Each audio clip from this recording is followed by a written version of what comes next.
Tai ko gero yra paskutinis šių metų prisistatymas, toks šventinis, ir jisai atiteko Mūniui. Turėjau užsidėti kalėdinę bandaną ir nelabai patenkintas dėl šito. Aš tą skanuką labai noriu. Jokių būdų nepagalvokit, kad mes manom, kad gyvūnas yra puikiai kalėdinė dovana ar apskritai dovana. Jokių būdų ne. Tik tai tiek, kad suaugusiam šuniui ko gero nėra tos grėsmės, kad jisai bus pasirinktas kaip dovana, tai daugiau eina kalba apie mažus šuniukus ar kačiukus. O tokiam šuniukui tuo labiau, jam apskritai turbūt nėra rizikos, kad jisai taps emociniu sprendimu. Todėl, kad tai yra šuniukas, kurį gyvenimas labai stipriai nuskriaudė ir jis tos skriaudos nepamiršo.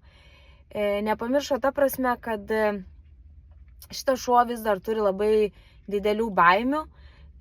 Jisai augo nemylimas, jisai žmogaus negavo švelnumo ir jam vis dar svetimas žmogus asocijuojasi su galimu pavojum. Labai trumpai papasakosiu istoriją, nes aš tą istoriją jau pasakojau pristatydama Messi. Mūnis pas mus atvažiavo iš Biržų, jie atvežė priegludėlę mažas draugas, kuri su Gauk sterilizuok paleisk projekto metu vienoje labai baisioje vietoje rado labai daug šunų ir nenorėjo jų gražinti. Tai 4 iš jų atvyko pas mus. Mūnis iškart išsiskyrė iš visų 4, todėl kad jisai vienintelis buvo atvežtas kaip agresyvus šuniukas galbūt. Turiuomenį tai buvo įvardinta, bet iškart matęs, kad tai nėra agresija, kad tai yra tiesiog didelė šuns baimė ir jisai tiesiog bando gintis. Jisai nekart neįkando, jisai tiesiog labai daug kartų mums pasakė, kad žinokit, jeigu spausit mane į kampą, aš tikrai galiu įkąsti. Mes iškart pradėjom su juo dirbti per atstumą, tiesiog mėtydami maistą. Arčiau jo, toliau nuo jo, arčiau jo, toliau nuo jo. Ir jis labai greitai atsipalaidavo su mumis. Jeigu jūs pamatytumėt jį vien tik tai su mūsų darbuotojam, kai nėra svetimų žmonių, negalėtumėt pagalvoti, kad tai šuo, kuris turi kažkokių baimių. Bet dėja su svetimais žmonėmis jam vis dar reikia laiko susipažinti. Todėl būsimas šeimininkas turėtų tą suvokti, kad jisai pakankamai greitai pripras prie jūsų, aš taip manau. Jeigu tik pajus saugumą, jisai visiškai turėtų atsipalaiduoti ir viskas turėtų būti gerai. Bet su kiekvienu naujai atvykusiu žmogum jį jums reikės pažindinti.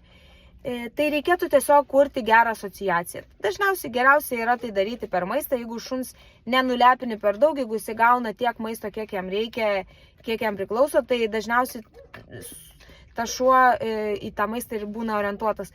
Tai galima, tarkim, kurti gerą asociaciją apie tos žmonės, kurie ateina pas jūs.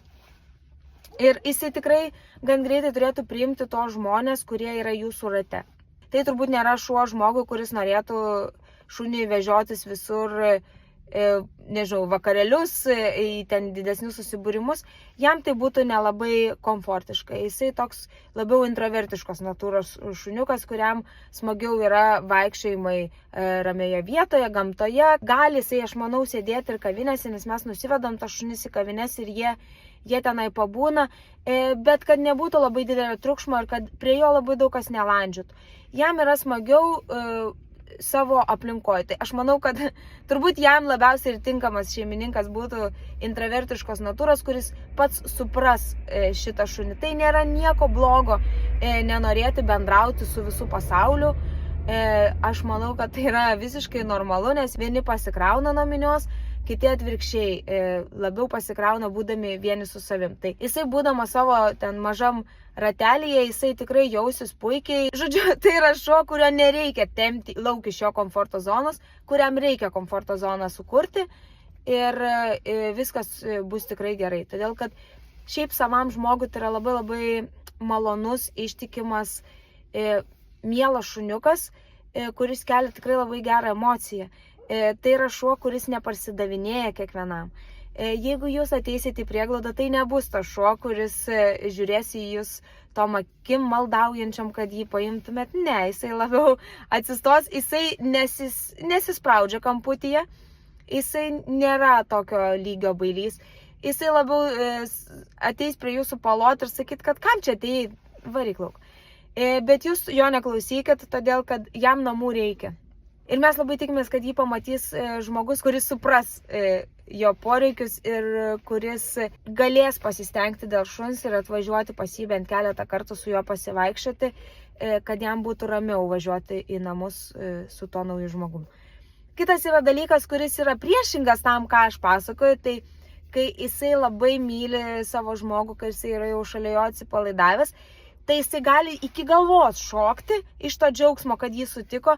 Tai jeigu jums nepatinka, kad šuo šokinėja ant galvos, tai su to reikės padirbėti. Reikės pasimokyti, kad jisai to nedarytų. Nes jisai yra linkęs, jis yra šokinėtojas į glėbį savam žmogui. Tai toks truputį skirtingas dalykas nuo to, ką pasakojau prieš tai.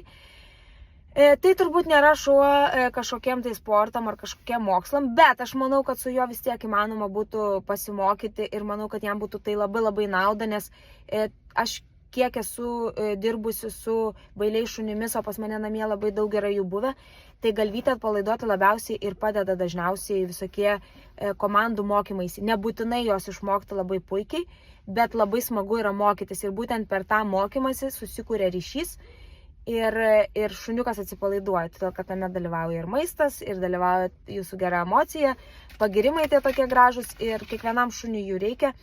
Todėl čia tikrai būtų mano toksai patarimas, kaip žmogaus, kuris tikrai daug bailių yra pavertęs nebailiais. Tai yra šuniukas, kuriam labai labai reikalingi namai ir kuriam tie namai reikš labai į gerą pasikeitusi gyvenimą. Jo gyvenimas jau dabar yra pagerėjęs po to, kaip jisai gyveno, bet turėdamas namus, pirmas dalykas, jisai jau jausis saugus. Tai bus ta vieta, apie kurią turbūt kiekvienas gyvūnas svajoja, netgi nežinodamas, kad jisai apie ją svajoja. Tai Ramūnis, kuris 4 metus gyvena ne patį laimingiausią gyvenimą ir tikrai, kaip ir kiekvienas šuo, nusipelnė pagaliau turėti namus ir žmogų, šalia kurio jaustųsi saugus ir kuris jį mylėtų. Tai yra šuniukas, kuris... Matau, kaip šuo pabėginėja.